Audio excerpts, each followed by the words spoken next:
Hello everyone and welcome to the channel. In this video I will show you exactly how to use music haptics for a sensory music experience in iOS 18. First, go to the settings app on your iPhone. Next, scroll down and select the accessibility. This section provides various options to enhance your device's usability. Here you have to tap on touch. Now you can find settings related to how your iPhone responds to touch.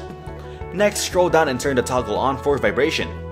This setting ensures that your iPhone vibrates for various notifications and interactions. Then go back to the accessibility menu and choose the music haptics. This feature allows you to experience vibrations that sync with the music you play. In the next step, turn the toggle on for your music haptics. This will enable haptic feedback that corresponds to the rhythm and beats of the music. After that, tap on play sample to test how the haptic feedback feels. You should feel vibrations that enhance your listening experience, making the music feel more immersive. After trying the sample, you can exit the settings. Now go to the control center by swiping down from the top right corner of your screen. Here you can start playing your favorite music. With music haptics enabled, you should feel the vibrations responding to the beat and intensity of the music as you listen, providing a unique sensory experience. Thank you everyone for watching. I hope you got some value.